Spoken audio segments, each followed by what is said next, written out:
Ini gimana?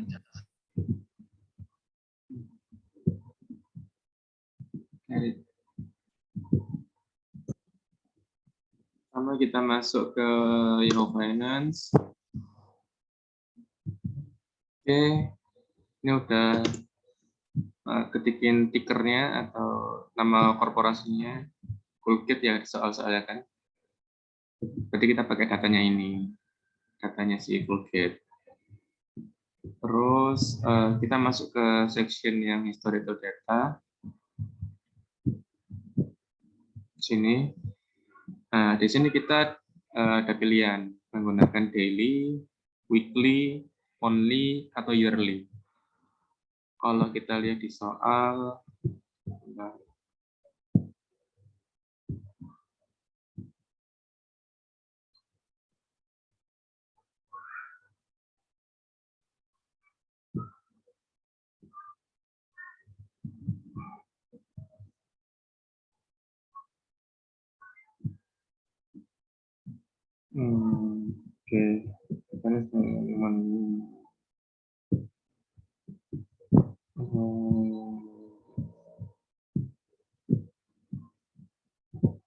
Ya, nomor satu nggak dikasih arahan pakai data daily atau monthly atau yearly.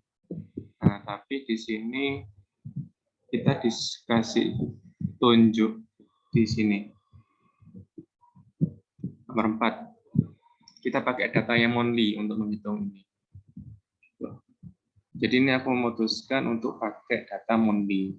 Di samping ada pertimbangan kalau daily itu hari kerjanya beda. Jadi setahun itu kita bisa punya data mungkin 260 mungkin ya.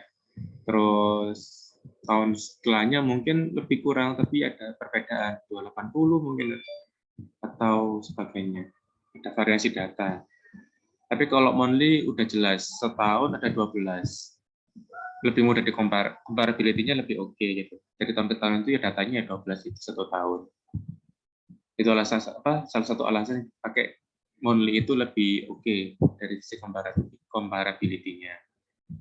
Kalau yearly, karena ini kita menganalisanya cuma 5 tahun, ditakutkan adanya kurang akurat gitu ya, kurang mewakili kondisi yang ada di sebenarnya.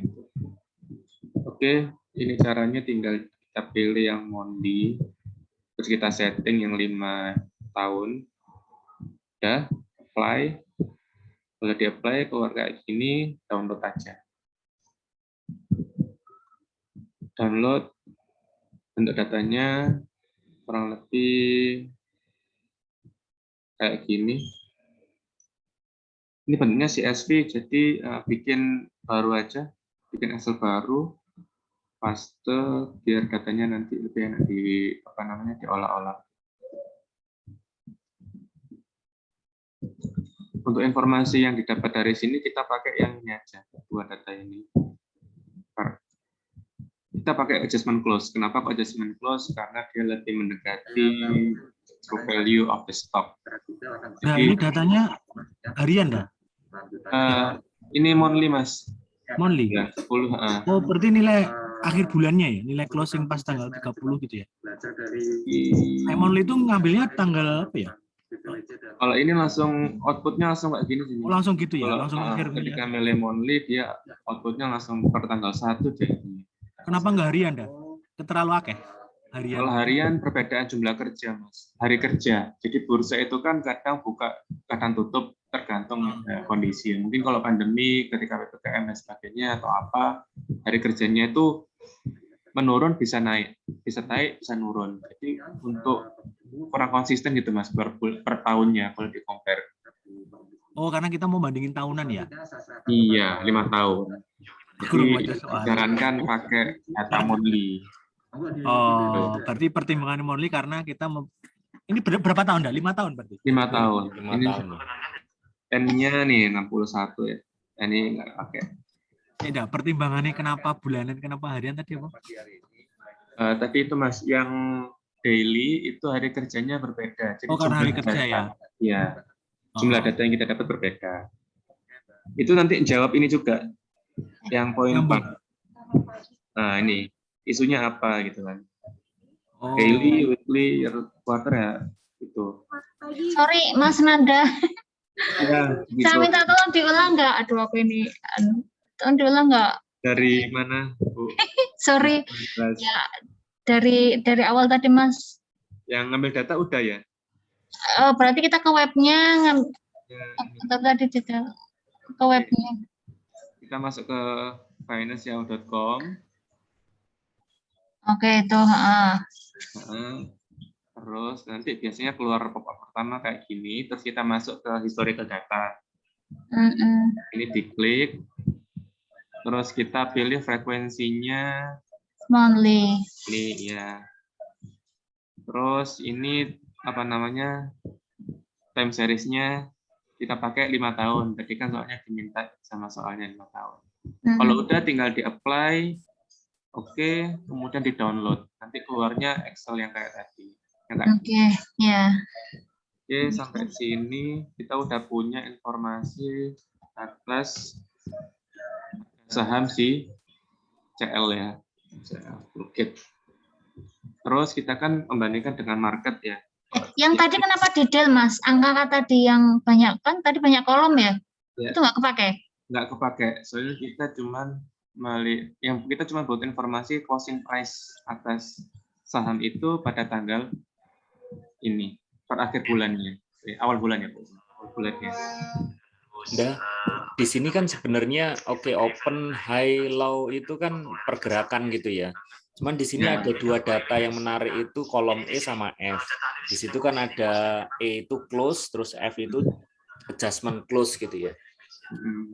Yang lebih kita pakai itu adjustment close, pertimbangannya ada consider khusus nggak ya?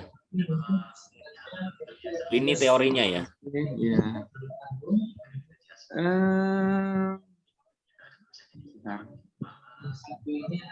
Nah, ini intinya nih. The adjusted closing price is considered to be a more technically accurate reflection of the true value of the stock. Jadi dia lebih mencerminkan nilai saham seharusnya. Oke. Artinya terlepas kita tahu cara ngitung adjustment-nya itu sudah output dari data market gitu ya, data stoknya dia gitu ya. Betul. Ini dia sudah memperhitungkan nilai dividen dan nilai apa lagi ya, aku lupa komponennya untuk dari sini ke sini itu dia perlu menambahkan atau mengurangkan apa, aku juga nggak tahu. Given soalnya ini dari. Oke. Itu dieksplor lagi mungkin di next ketika mau mendalami lebih dalam ya, lebih jauh ya. Tapi rata-rata data yang disajikan oleh Finance Yahoo itu sudah ada hitungan adjustment close-nya ya. Sehingga kita tidak perlu lagi ngitung adjustment close. Nilai rata-rata bukan ya adjustment close itu? Bukan, Mas. Nilai close price harga saham itu telah disesuaikan dengan nilai dividen dan sebagainya. Makanya kalau kita lihat di dalam ini, kalau adjustment close price itu sudah memperhitungkan ini nih, dividen. Ya, tapi kalau close price itu dia nggak memperhitungkan ini. Sorry, Nda. Tanda bintang 2 itu apa, Nda? Coba ke bawah, Nda. Kan ada tanda bintang tuh keterangannya tuh. Just for split. Stock split juga. Oh iya. Oke. Berarti sudah memperhitungkan dividen juga ya? Iya. Oke. Thank you. Oke, lanjut ya. Ini kita del aja karena nggak kepake dalam perhitungan beta. Ya. Kemudian kalau kita mau mengakses beta saham terhadap market, kita perlu menentukan marketnya. Kalau di sini kita kan sudah di-guidance sama soalnya. Kalau kita pakai S&P 500. Nih. Tapi sebenarnya nanti kalau pas praktek itu kita nggak hanya pakai S&P aja, kita bisa pakai pokoknya market. Jadi indeks kan ada banyak. Misal kalau di Indonesia itu kita bisa pakai IHSG. Itu. Bisa mungkin pakai LQ45 atau bisa pakai Kompas 100 atau pakai Fortune 100 juga bisa. Nah, di sini kita pakai S&P 500 karena sudah di ini ya, pakai diajarin sama si soalnya. Jadi misal ada pertanyaan, misal aku mau nge-ses beta suatu saham, tapi dia tidak terindeks di S&P 500, gimana aku mau aksesnya? Ya nanti di-compare sama harga indeks harga saham gabungannya, di mana saham itu diperdagangkan. Misal kalau di Indonesia ya pakai IHSG, kalau di NYSE ya pakai NYSE, itunya IHSG-nya NYSE. Gitu. Oke, S&P 500. Kita tinggal masukin lagi di tickernya sini S&P 500. Ada ya, berarti aku nih kata lainnya tickernya GSPT. Oke, diklik aja. Terus treatmentnya sama, kita setting 5 tahunan, ininya monthly, kita apply. Nah, karena di sini nggak ada tombol download, jadi kita copy secara manual kayak gini. Nah, diblok aja sampai bawah. Oke, copy, kemudian paste. Bentar. Pastiin kita input date-nya sama ya. Ini kan tadi kan dari old ke newest ya. Dari 2016 ke 2021. Kalau yang ini tuh dari 2021 ke 2016. Jadi kita harus sort dulu datanya dari from A to Z.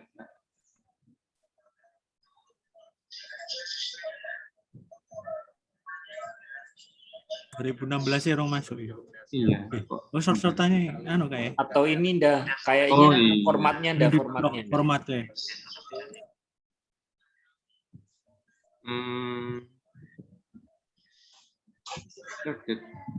Nggak mau. Teks kayak ini. Oh, sekarang kok mau ya? Bentar.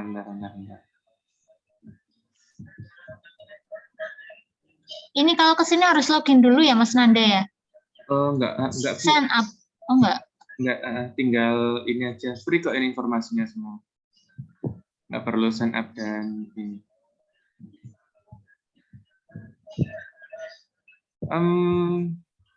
Ntar aku coba ulangin.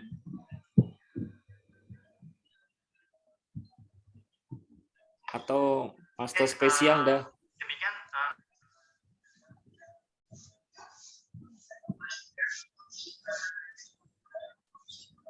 Nggak mau. Aku nggak tahu kenapa ini. Kemarin mau loh aku. Jadi aku tinggal nge-short ini aja.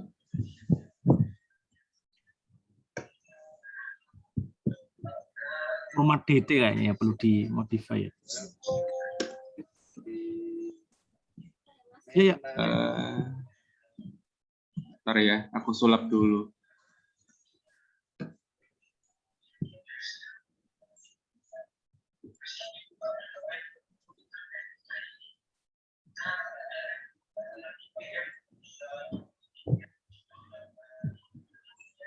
Balik.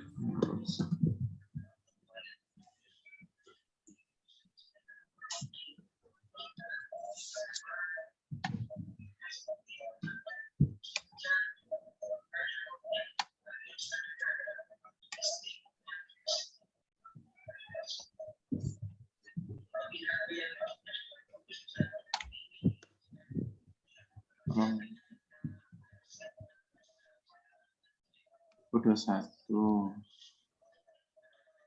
September.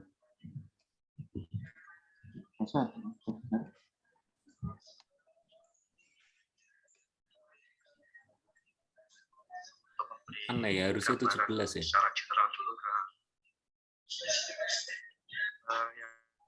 Oh, sorry.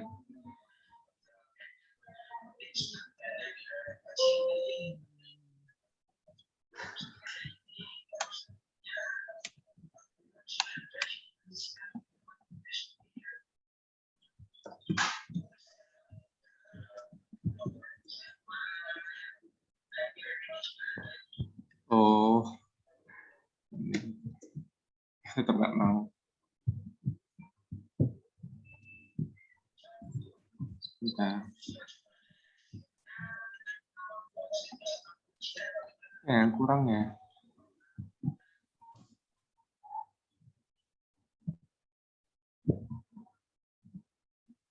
Gini, guys.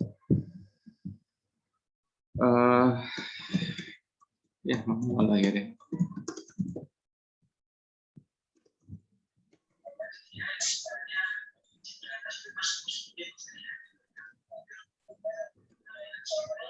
Ini kalau udah download ngubah apa datanya CSV diubah ke Excel gitu ya Mas? Iya Bu, Caranya gimana ya Mas? tinggal di copy aja. Di copy Heeh.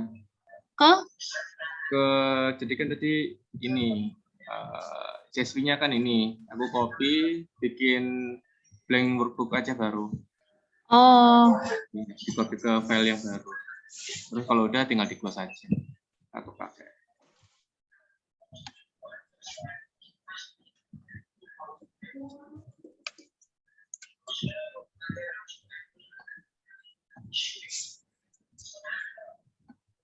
kok bisa ya?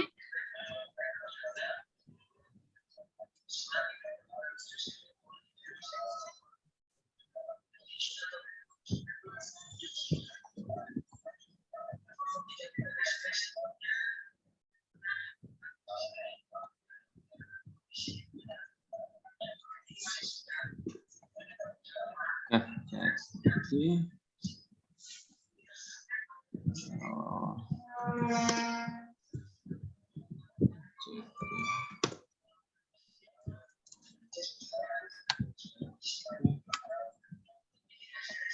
Oke, jadi ini agak tricky emang. Jadi, nah udah di short datanya. Kita ambil adjustment close saja. Ya. Kembali ke sini.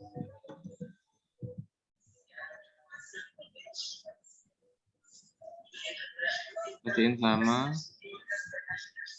Oke, sama datanya. Kalau udah tinggal di del aja ini.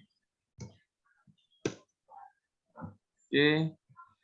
Kita udah punya saham, kita udah punya market, kita butuh risk free atau tingkat pengembalian yang bebas risiko. Kalau di US kita pakai treasury bills-nya yang dari soal ya. Linknya pakai yang ini. Kita pergi ke linknya.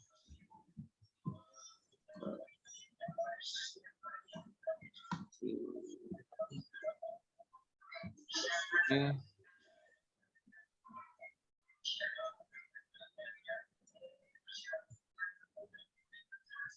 Kayak gini. Kemudian kita setting frekuensinya.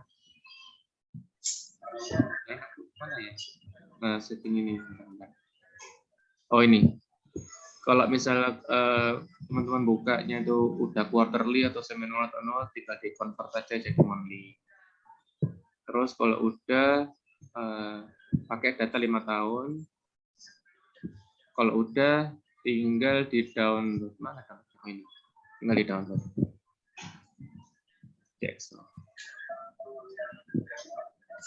Nah, kalau di Indonesia itu T-bill itu apa? Sun berarti. T-bills itu ya pakai apa? Sun apa? T-bills juga sih Mas. Kita repo rate.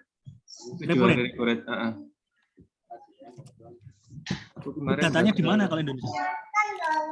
BI repo. Iya ada. BI repo. Ada BI repo. 7 days ya.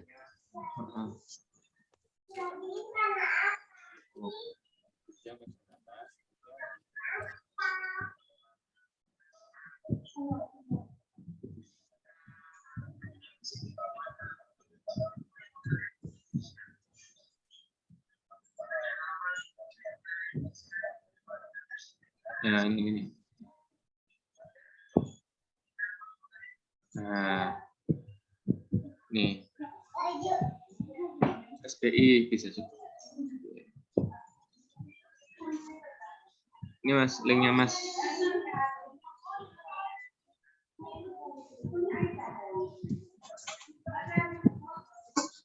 Aku kasih di ini aja ya, di grup ya.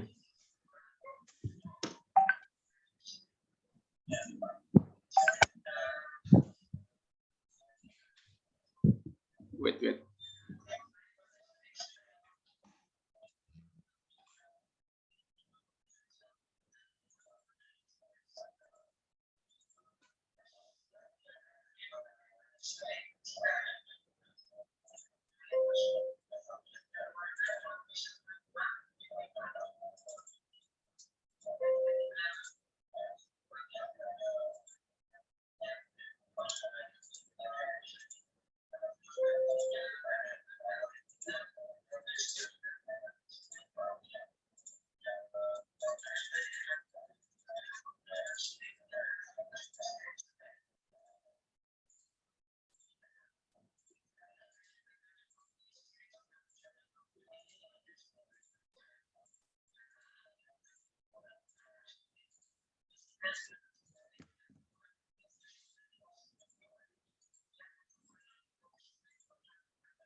Malah di break ya?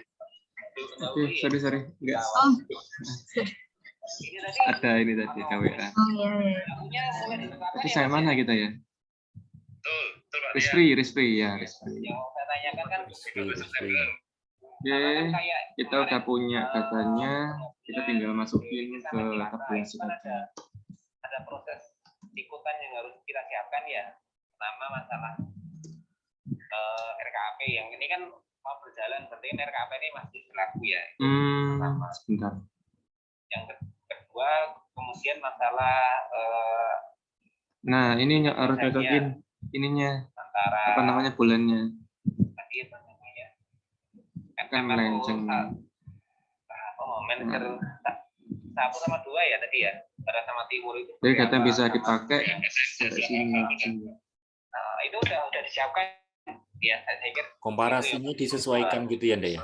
ya terkait Betul sekali. Berarti ini kita butuh nambah satu periode lagi, 019 ini. Aku nambah manual aja ya dari sini. Terus kemudian mengatur ini 60 bulan kan ya, Bro? 60 bulan, Mas. Tapi Itu belum memenuhi toh? 59. Oh, 59 ya, kurang satu ya. Oke. Salah satu bagian dari rencana 3 bulan ke depan seperti itu, Mas Indra, Mas. Terima kasih. 110. Terima kasih Pak Dian. Mungkin nanti dibantu Mas Bukan, tapi untuk ini Pak. September ini belum bisa closing ya, berarti di 9. Oh iya. Oke. Nanti, nah ini kan di bulan-bulan akhir, kritikal ya Pak. Kita untuk ke penyerapan anggaran yang organisasi yang existing sambil pelan-pelan kita juga mulai masuk sekarang. Untuk teknis yang lain Mas sudah bisa tahu. Ya, makasih Mas. Mau menambahkan bagian untuk terkait organisasi UMRO ini nanti ada masa transisi selama 3 bulan dari Oktober sampai dengan Desember. Dari fase transisi ini ambil yang adjustment. Di mana adjustment ini akan menyiapkan beberapa agak sedikit Mas. Oh ya.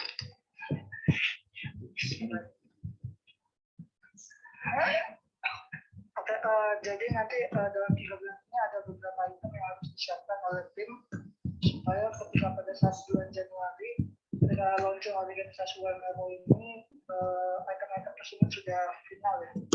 Nah yang ditanyakan oleh Pak kan dengan masalah LKP dan kontrak kinerja. Nah untuk LKP dan kontrak kinerja di dalam 3 bulan ini masih mengikuti yang existing Pak Dian. Sedangkan untuk yang nanti pada saat launching pada saat Januari itu September. diharapkan sudah ikut ke satu organisasi WMRO. Jadi otak penerjanya sudah satu. Jadi UPAT, UPAB sama DTST sudah digabung otak penerjanya ke WMRO. Kemudian terkait dengan LKB-nya seperti itu juga bagian. Jadi LKB untuk tahun 2022 itu UPHB sudah jadi satu ke WMRO. Oke. Itu bagian.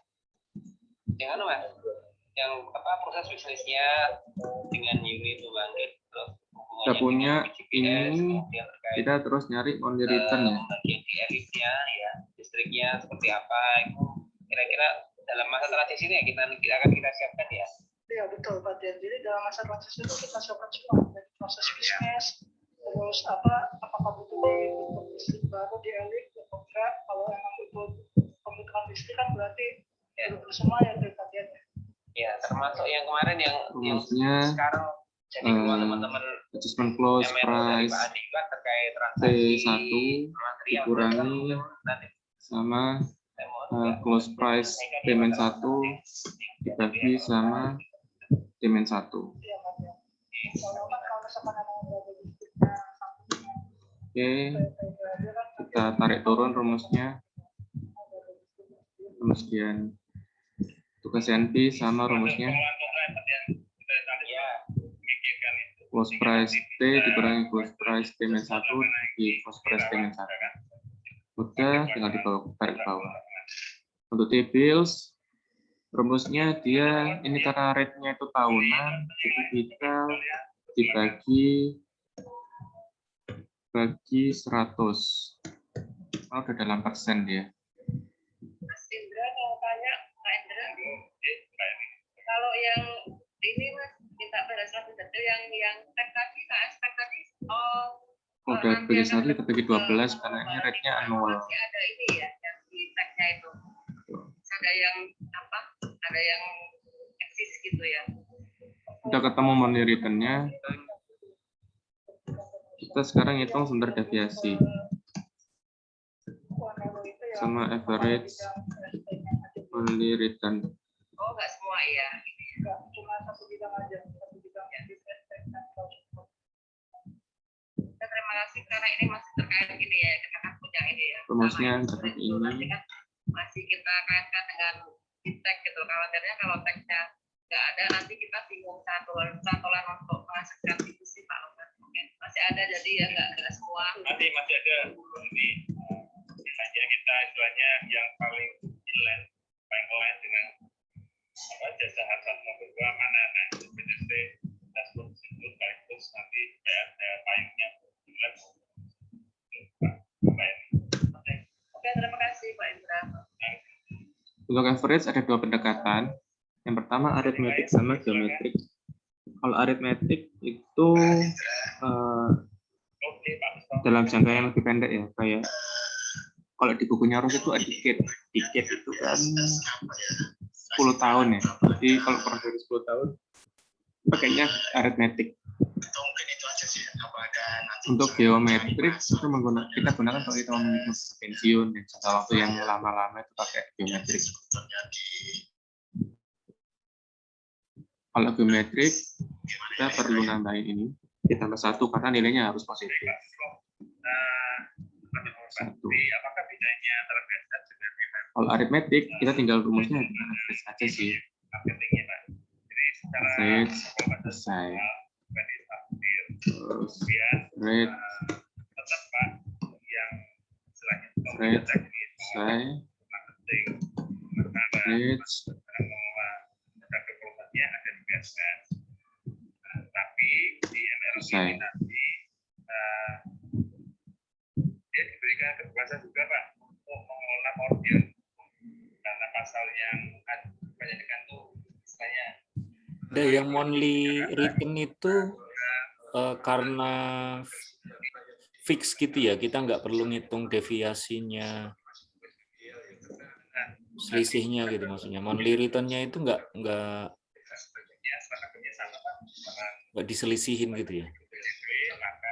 Yang mana Mas? Yang T-bills. Yang apa? Oh enggak, karena dia itu kan sifatnya kan Tetap ya. tetap. Tahunan terus tinggal kita bagi bulanan gitu aja ya. Iya, kita cuma tinggal convert bulanan aja. Oh, oke. Cuman per bulannya itu kan padahal ada deviasinya ya. Artinya di bulan tahun per tahun 2016 029 gitu ya.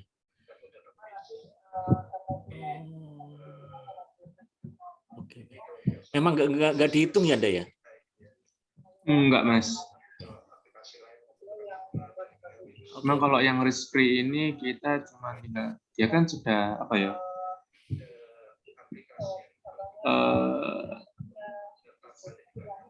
Returnnya itu ya wis nge-flat gitu aja, given dari pemerintah mau naik ya naik, kalau turun ya turun. Jadi returnnya ya apa yang ditetapkan pemerintah itu.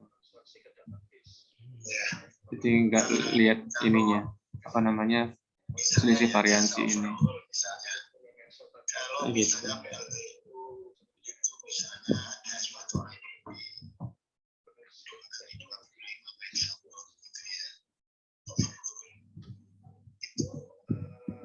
Ini udah jawab nomor 1 sih, yang ini. Itu nomor 1. Terus nomor 2 itu kita kan suruh nyari, bukan suruh nyari sih, ditanyain nih intercept alpha Jensen alpha ini apa, hitung apa sih Jensen alpha itu. Jensen alpha itu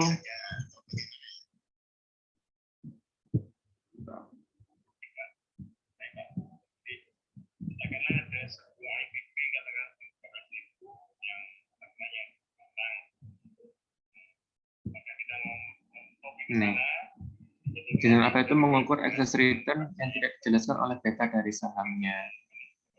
Kalau alfanya itu positif, maka gambarnya itu akan bergambar di atas SML.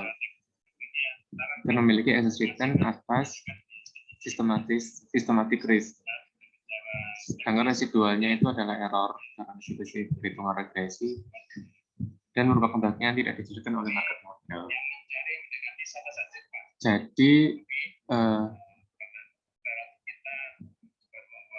sebentar, sebelum masuk ke pertanyaan nomor 2 ini mungkin kita ngitung ini dulu deh. Ngitung betanya dulu. Biar lebih ini. Barengan sih ngitungnya alpha sama beta. Ini ada 2 pendekatan. Market model dan access model. Kalau market model dia langsung pakai ini aja deh, di 2.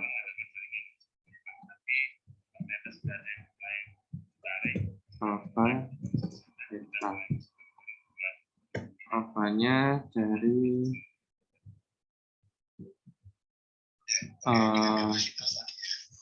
intercept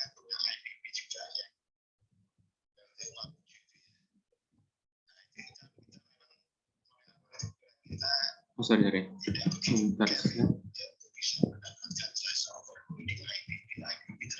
dari money return saham, kemudian variabel X-nya kita pakai market, ketemu sekian alfanya. Untuk excess nanti metodenya dia diselisihkan oleh risk free dulu. Di istilahnya apa ini? Premium. Ini market risk premium. Ini dikurangin sama ini.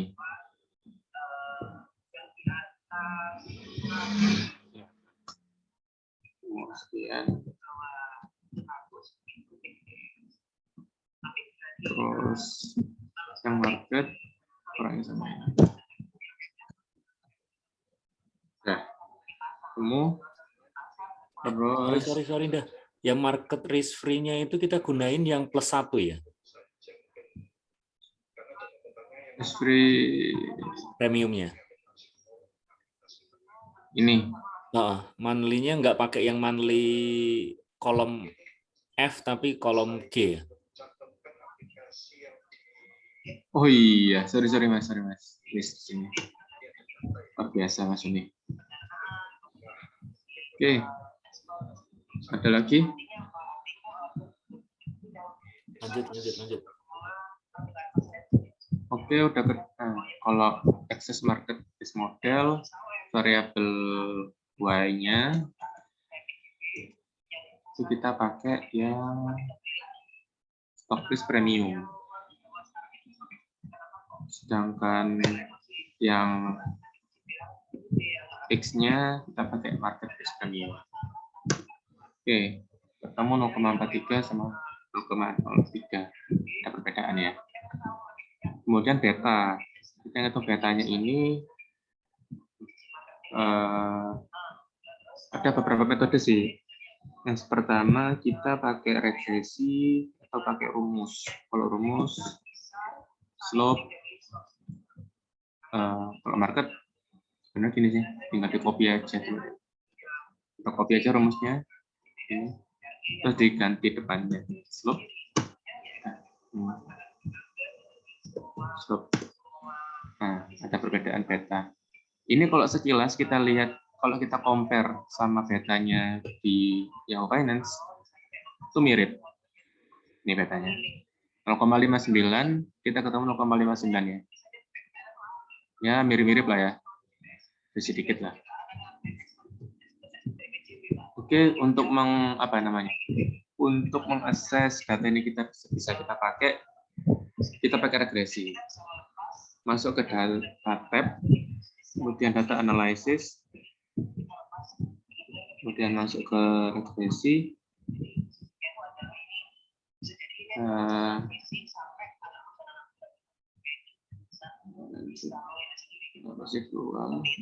Y-nya tadi si ini ya. Ini dulu deh yang yang market model dulu. Kita pakai monthly return untuk stock, kemudian kita pakai yang monthly return oleh market. Siaran keluar.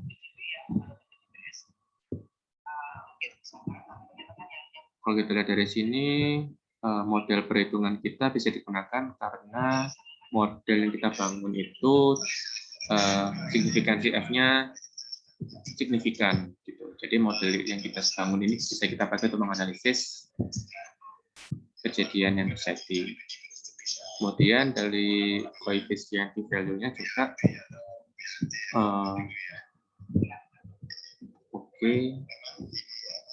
signifikan. Jadi si market itu berpengaruh signifikan terhadap saham CL, Colgate Palmolive. Nilai beta yang kurang dari 1 itu menjelaskan bahwa dia itu kurang volatile atau cenderung defensif. Kalau lebih dari 1 dia itu volatile. Saham yang tipikalnya itu naik turunnya itu kayak roller coaster biasanya kalau lebih dari 1. Naik turun.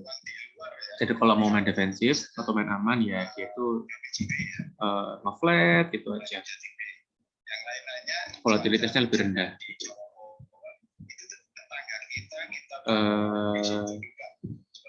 Oke, terus jelasin apa lagi ya?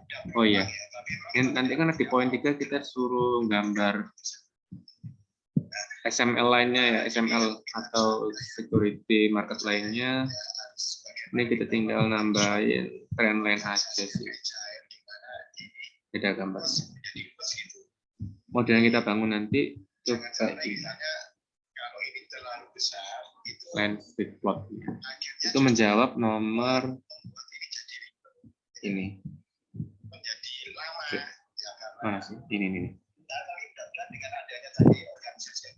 Nah. And also show the fit line. Fit line-nya. Oke. Udah. itu yang 5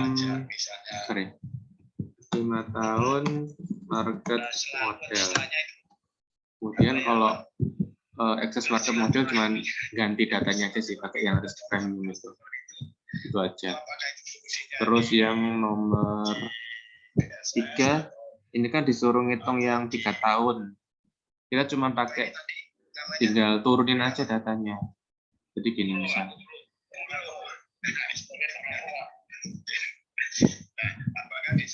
3 tahun berarti 36 bulan. Nah, 27 ya.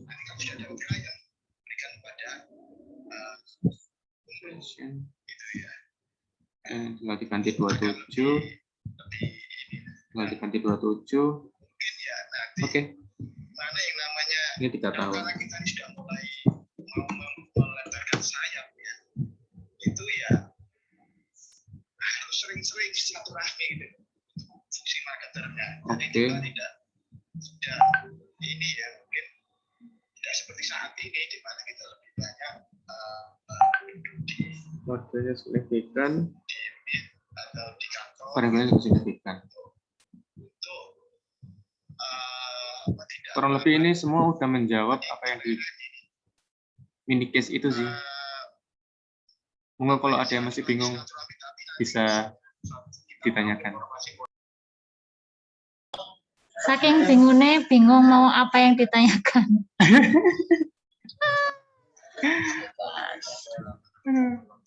Dan bingungnya dari mana Bu Kiko? Dari sini. Oh, mungkin memang aku harus baca dulu ya teori CAPM itu apa gitu ya. Iya, CAPM itu jadi intinya mau menghitung berapa sih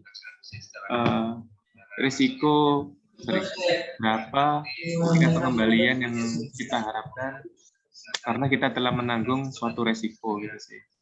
Kita kan memegang saham itu punya risiko, bisa naik, bisa turun terhadap market. Nah, atas risiko yang kita tanggung itu, kita itu butuh menargetkan berapa return-nya minimal. Gitu. Misal 10% ya berarti 10% itu kita harus mencapai itu agar dapat mengkompensasi risiko yang telah kita tanggung. Gitu. Kira-kira. Ini alfa beta itu apa bedanya? Alfa itu apa? Alfa itu intercept. Alfa itu adalah return yang disesuaikan oleh kita disesuaikan oleh systematic risk. Kalau di bukunya itu mereka juga sudah melakukan komunikasi, tapi mereka masih proses lagi dalam penguatan dari sisi pengawasan. Di sisi lain kami ke depan juga akan membuat BSS kira-kira dia menjadi suatu divisi niaga gitu ya, yang melakukan education marketing sehingga lebih masif lagi, termasuk dia bagaimana menjalin komunikasi, menghandle customer yang sudah berkontak dengan kita, bahkan juga nanti uang seperti yang calon-calon customer bisa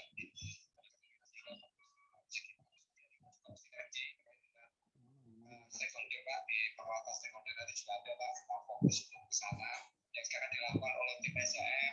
Mereka juga sudah membuat suatu platform yang bagaimana nanti setiap divisi juga berlaku sebagai stakeholder, sebagai semacam kayak PR, kayak semacam itu. Jadi kalau satu lagi aku lupa baca di mana. Mungkin nanti tak share ya Bu ya ininya ya. Jadi kalau kami di SDM punya customer siapa? Kayaknya yang fundamental udah ada deh, Nda. Textbooknya ya, materi. Materi. Aku lupa baca di mananya. Ini mungkin perlu baca dulu ya kami ini ya. Iya. Jadi kurang lebih cara menghitungnya kayak tadi sih.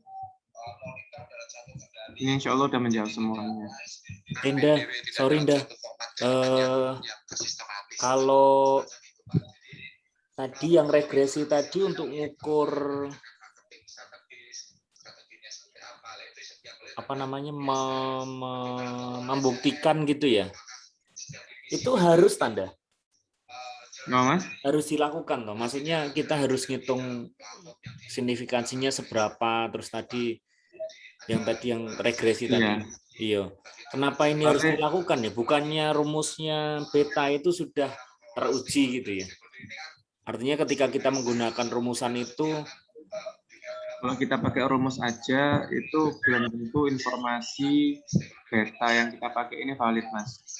Jadi bisa jadi kita mengcompare variabelnya itu nggak nyambung. Jadi kayak percuma kita dapat informasi tapi nggak valid.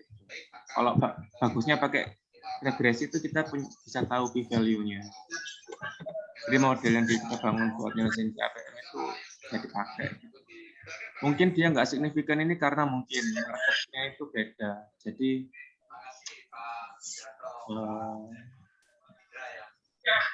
ada saham yang marketnya lagi turun gitu ya, dia masih anteng-anteng aja gitu, nggak berpengaruh marketnya naik turun, nggak berpengaruh.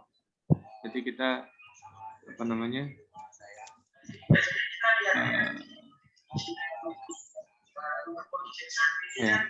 ilmu statistik banget berarti ya. Artinya ini sebenarnya kan untuk lebih ke analisa saja kayak dukung analisa kita gitu ya, bahwa variabel kita itu dipengaruhi oleh ini gitu. Iya.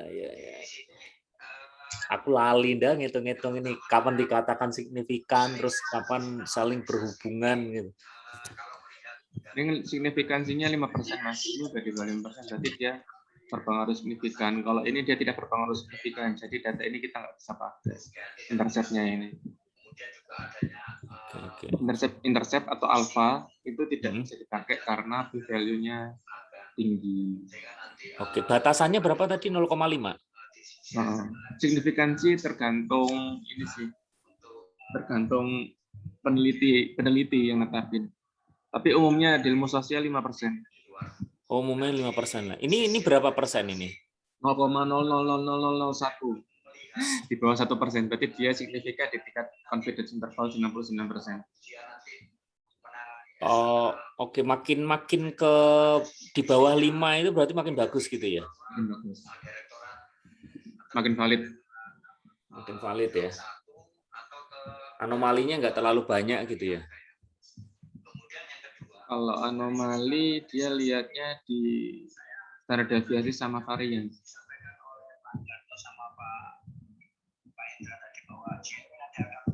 Oke, nggak apa-apa Denda, nanti baca-baca lagi Denda. Terus hubungannya sama yang rumus di soal itu coba Anda lihat dah. Kan di soal itu ada rumusan kalau nggak salah ya. Iya, itu apa itu ya? Kalau dari gambar ini tuh pakai excess market model. Jadi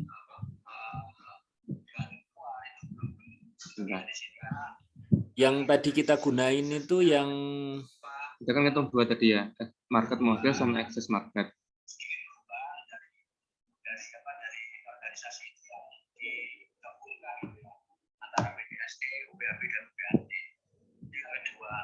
Kan rumusnya kan kalau yang market model itu dalam 3 bulan terakhir ini kan kita tetap harus jalan organisasi UBHT ini bahwa teman-teman sesuai arahan dari baik dari Dirut ketemu di ya ini yang common ya, yang biasa digunakan ya. Kita harus berintegrasi ya. Yang market model. Kemarin juga sama, cuma pindah lacur aja. Integrasi yang bisa dilakukan.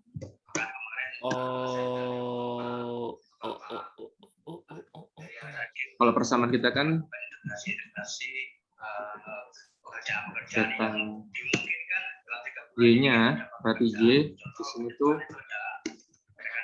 yang perlu kita support antara 3 bidang ini, BTST, kemudian BAP dan BAT. Dan datanya mudah-mudahan nanti dengan link ini bisa memberikan semangat dan perbaikan dalam bisnis BGP. Cuma saya melihat di sini yang kelima adalah manajer keuangan dalam literasi ini belum ada ini logistik, karena kalau nanti UMR jadi besar, logistik ini juga akan menjadi perhatian khusus di mana Nah, ini kan kita nyari beta sama alfa. kalau hanya Tinggal masukkan ke persamaannya ini tadi. manajer keuangan dan administrasi ini akan Jadi ini kan rumusnya X semakin model, Y-nya RI min RF, tadi akses RI min RF. RF itu risk free, RI itu saham. manajer Ini. keuangan dan administrasi ini akan Ini RI min RF. saya lihat jadi perlu adanya Lanjutan kurangi returnnya tipis. yang membayar itu Kemudian RM min RF berarti ini materi bahwa yang mengadakan itu juga akan non return yang telah disesuaikan dengan tipis. menurut saya seperti ini. Oke, ketemu kita nyari beta besok. Sorry saya boros. Makasih Pak Indra. Sorry, ini permodelannya berarti gini ya harusnya ya. DX gini ya. Kan alfanya 0. Terima kasih. Iya. Ini kita nyari beta.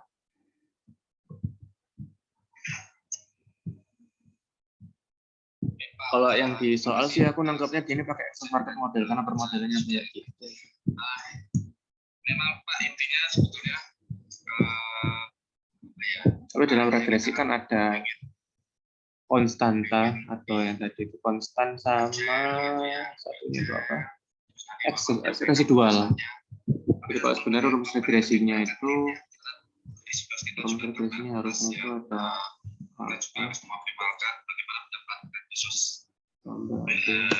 ada di mana alfanya kan tadi ini. Terus E-nya itu residu. Oh, error estimate. mau sudah menjadi bagian dari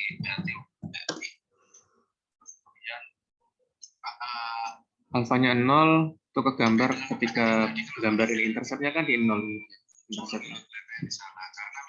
Sedangkan slope-nya ini slope-nya ini kita hitung slope itu dari ini apa?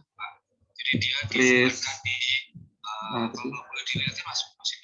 premium sama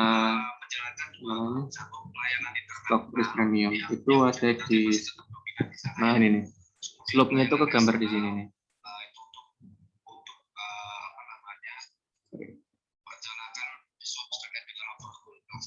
RM min RF. Ya, bisa apa sih Pak dengan yang ada eksisten sekarang yang ada ditambahkan dengan skop tersebut.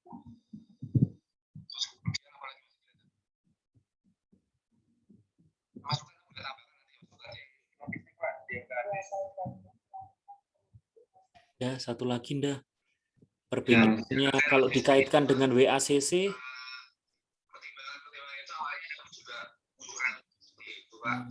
WACC itu weighted average cost of capital.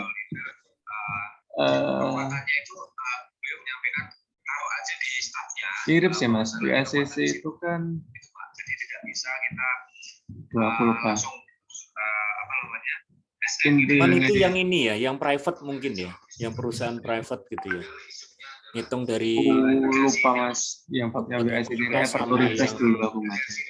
sama ekuitas sama debt-nya gitu ya. Kalau ngitung ekuitas pakai permodalan CAPM sih ya, Mas. Ya, yang ekuitas CAPM ya. Iya. Jadi ketika kita menghitung WACC, ketika kita menghasilkan ekuitasnya itu, kita ngitungnya ngasesnya pakai CAPM. Kalau nggak salah gitu sih. Oke. Output ini kita gunakan untuk yang ngitung rata-rata tertimbangnya yang equity ya. Nanti kan dari hasil perhitungan ini, baik ini kan sama sebenarnya cuma pakai model aja. Misalnya kita udah ketemu pakai CAPM yang ini masuk model RI sebenarnya kita ketemu RI-nya berapa, ini adalah expected return atau cost of capital. Nah nanti ini informasinya baru diinput ke WACC. Oke. RI ini. Tambah mumet dah. Ya kan tambah terkan akhirnya kan. Aduh. Padahal tertarik mau bikin tesisnya kayak gini gitu ya, buat valuasi saham gitu ya. Kapan kita mau ambil akuisisi, tapi tambah mumet ya malah.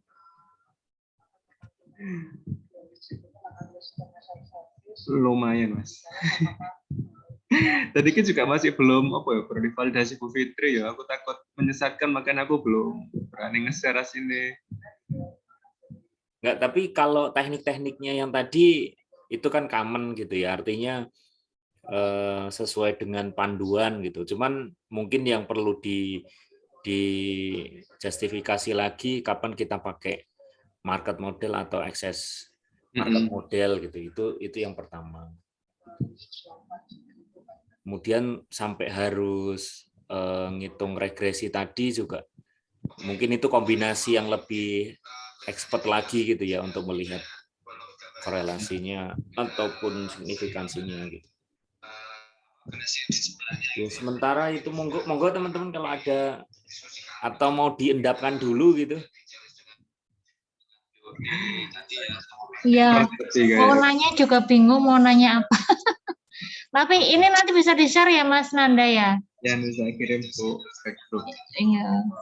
Ya, nanti rekamannya kita kirim juga biar bisa. Taruh file ya, putus-putus sana nanti.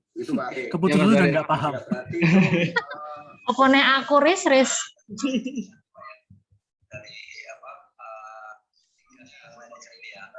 Kalau perusahaan kita go public mungkin sering praktek gini ya, karena ini kan atau yang sering main saham gitu mungkin seneng gitu. Terus terang di dalam prakteknya di perusahaan kita itu jarang sih ngitung ini gitu. Selama ini kita langsung pangkas WACC gitu ya. Betanya berapa gitu nggak begitu di explore sampai sejauh ini. Soalnya mungkin konteks saham yang diakuisisi PJB itu private, Mas. Jadi kita nyari market juga nggak ada. Benar, setuju. Terdaftar di pasar. Dan belum juga mencerminkan kondisi. Kalau ini kan mencerminkan kondisi pasar karena fluktuatif yang pemiliknya itu juga beraneka ragam gitu ya, nggak ada yang terlalu dominan gitu, sehingga ya cocok kalau pakai model CAPM ini. Oke, kita cukupkan dulu gitu ya. Siapkan, nanti kita share file-filenya. Semoga menambah pencerahan gitu. Semoga nggak tambah gelap ya. Tapi kalau disimpulkan sebenarnya yang konklusi tugas ini tuh angka mana yang diminta tuh yang mana, Mas? Beta ini.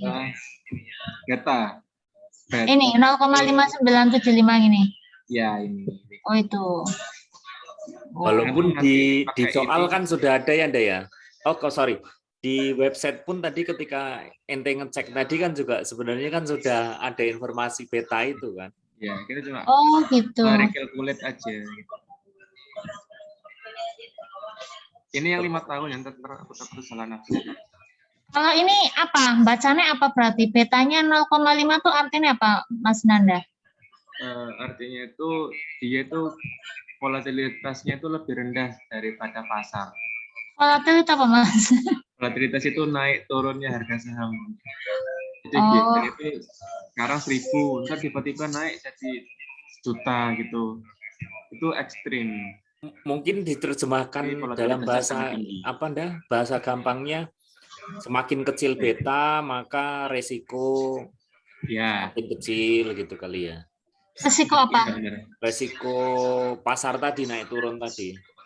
Jadi misal saham Bukalapak gitu ya, saham ini aja nih, saham Colgate ini kurang dari 1, jadi resiko yang ditanggung oleh investor itu lebih rendah karena kemungkinan gambarnya price chart-nya itu, coba tunjukin, itu stabil kayak gini Bu, ya cenderung naik steady gitu ya, tapi pelan-pelan.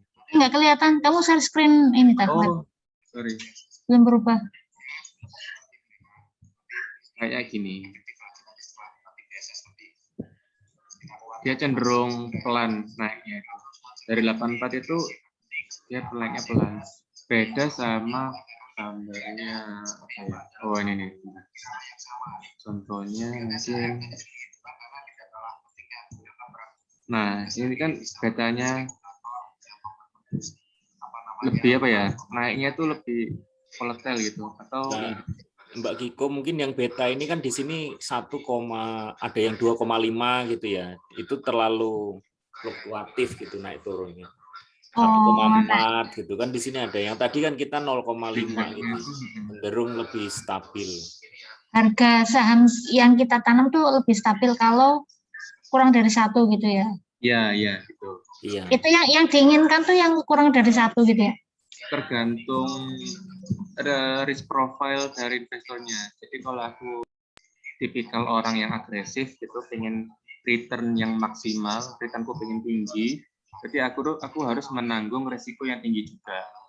Resiko yang tinggi itu berarti betanya lebih dari 1. Berarti aku nanti menyusun portofolionya lebih dari 1 betanya, yang aku syaratkan, agar aku bisa mendapatkan return yang maksimal. Gitu. Kalau aku tipikal orang yang risk-averse gitu ya, jadi nggak mau menanggung risiko yang tinggi, berarti aku menyusun portofolionya ya yang kurang dari 1, biar harga sahamnya tuh ya naiknya pelan-pelan aja deh. Aku nggak butuh return tinggi tapi stabil gitu aja. Itu makanya harganya kecil.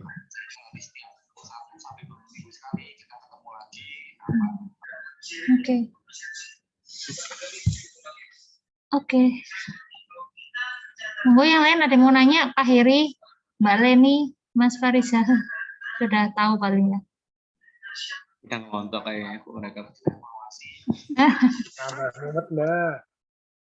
Oh, tos Pak, saya juga mumet Pak. Bingung Bu, ini angkanya dari mana semua. Nanti mungkin tak kasih Excel-nya biar bisa ini dari mana. Terus Mas Anda, angka ini bisa negatif juga beta ini? Beta kayaknya enggak, Bu. Skalanya 0 sampai lebih dari 1 ya. Oh, gitu. Kalau yang alfa ini negatif artinya tadi Mas? Kalau alfa ini bisa negatif, aku lupa tafsirnya tapi Bu, nanti aku cari. Oke. Tafsirnya apa?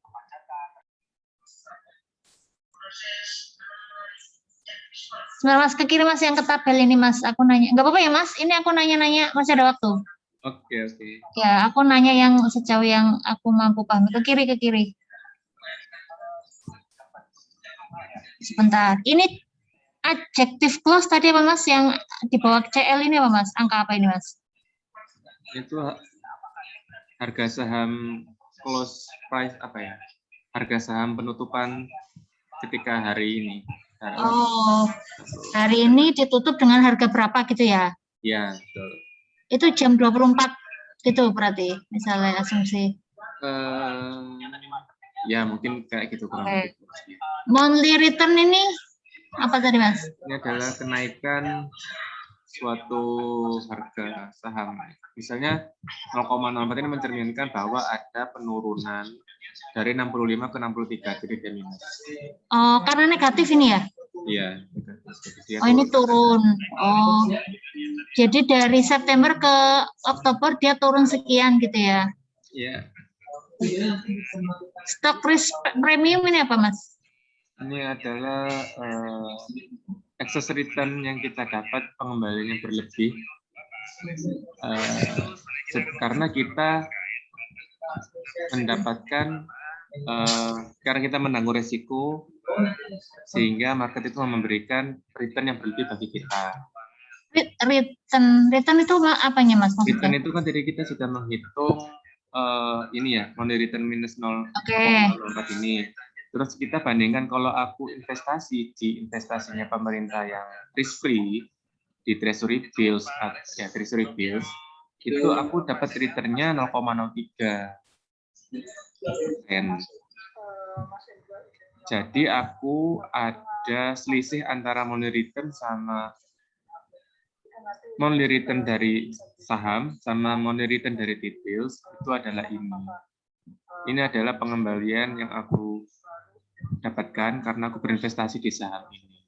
Jadi, kalau aku investasi di T-bills berarti aku dapatnya 0,03. Tapi kalau aku di saham aku dapatnya 0,04. Premiumnya berapa ya? Selisih antara saham kurangin sama T-bills. Itu ketemu ini nanti. Oke. Terus S&P 500 ini apa, Mas? Ini indeks saham di US, Bu. Marketnya kalau kita ngomong. Marketnya. Di bursanya gitu ya? Iya. Sebenarnya S&P 500 ini bukan bursa sih, tapi ke indeks saham aja, tapi bukan bursa. Kalau bursa biasanya NYSE Composite Index, terus Nasdaq Composite Index. Itu indeks saham gabungan ya? Ya, Mas? Indeks saham gabungan bukan? Iya, indeks saham gabungan. Tapi kalau S&P ini dia tuh campuran gitu dari. Jadi US itu punya beberapa indeks gitu ya. Ada indeks saham bursa sama indeks saham yang digunakan sudah dari dulu gitu, digunakan untuk mengukur performance atau keadaan keuangannya perusahaan US. Itu dia tidak itu terdiri dari beberapa bursa, jadi nggak hanya satu bursa aja. S&P 500 ini isinya banyak, 500 perusahaan yang paling oke. Apa tadi harga yang ada di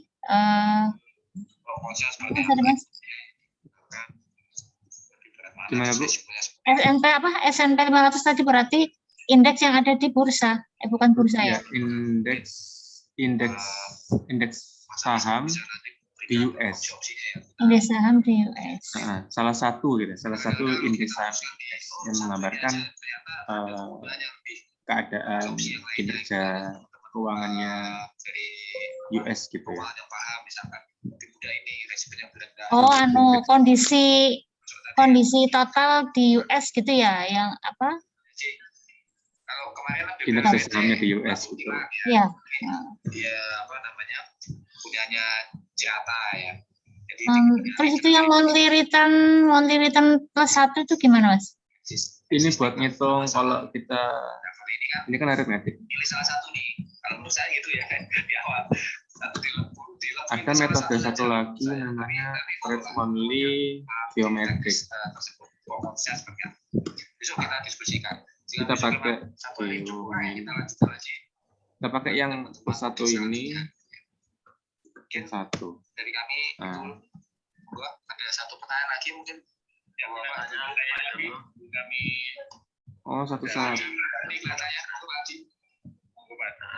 Oh iya, geometri. Mungkin ini sudah dibahas tadi ya.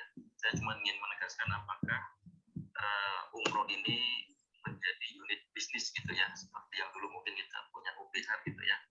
Jadi kita bisa melakukan transaksional secara langsung dengan pihak eksternal gitu ya.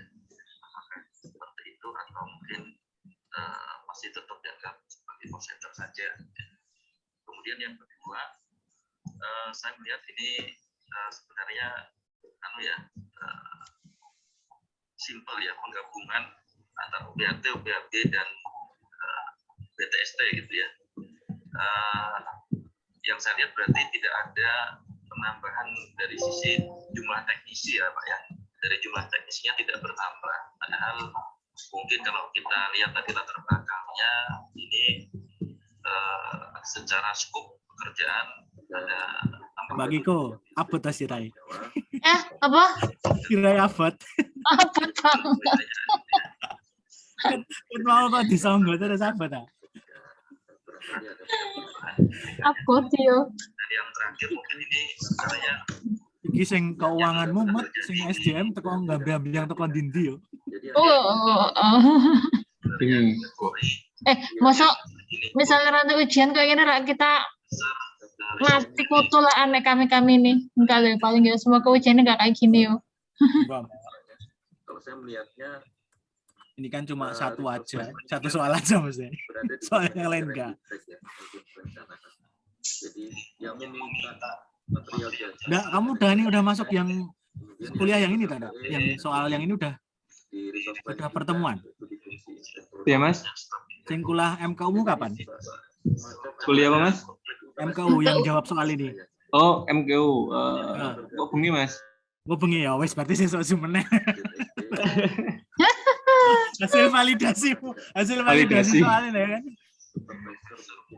Ya dindepin CAE. Nah iya, wes ya. Dindepin CAE gitu ya. Ternyata kok ini yang benar gini ya, wes pakai yang terbaru aja.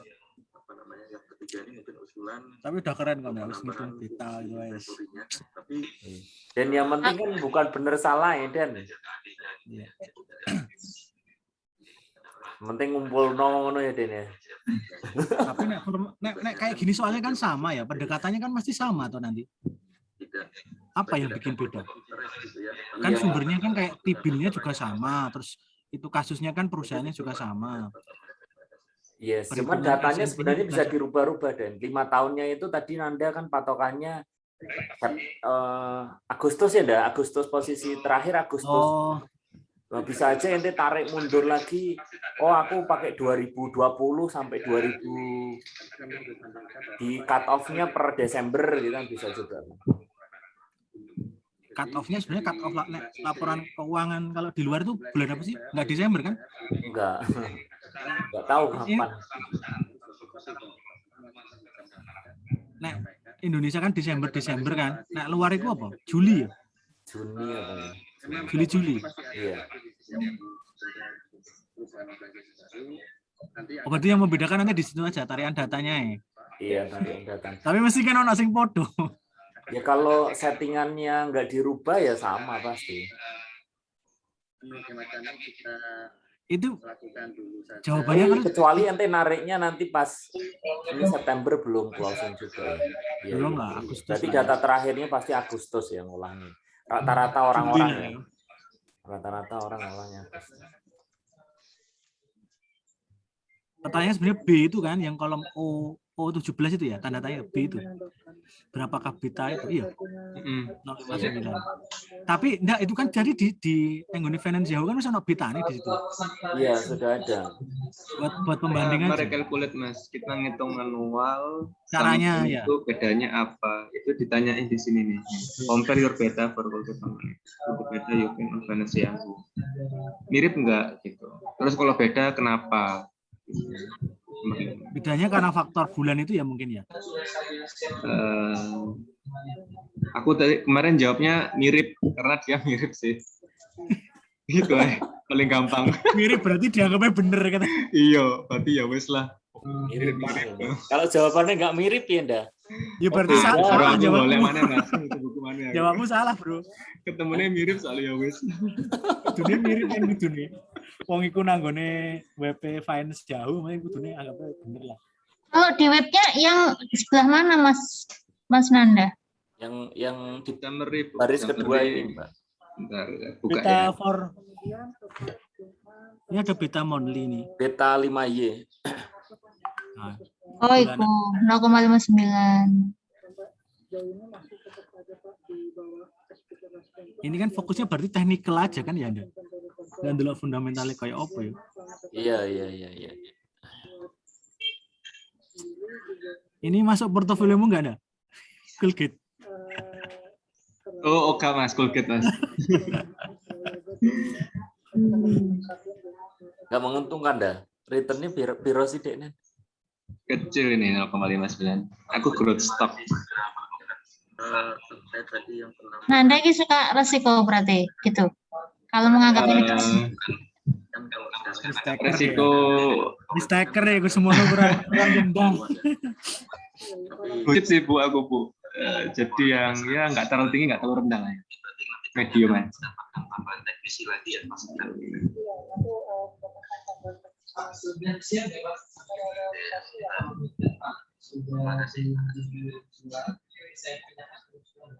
apa ya? Aku mau nanya apa bingung.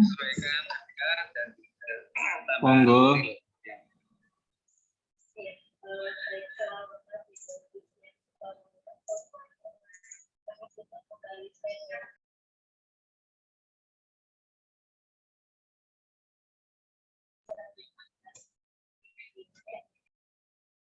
Mbak Giko diindepin dulu aja. Oh iyalah, maksud aku juga sadar diri ya, nggak mungkin aku langsung harus baca dulu yang pentingnya itu juga aku belum baca. Yang penting itu nanti di-share ya Mas Nanda ya. Thanks ya sharingnya hari ini. Iya Bu, sama-sama.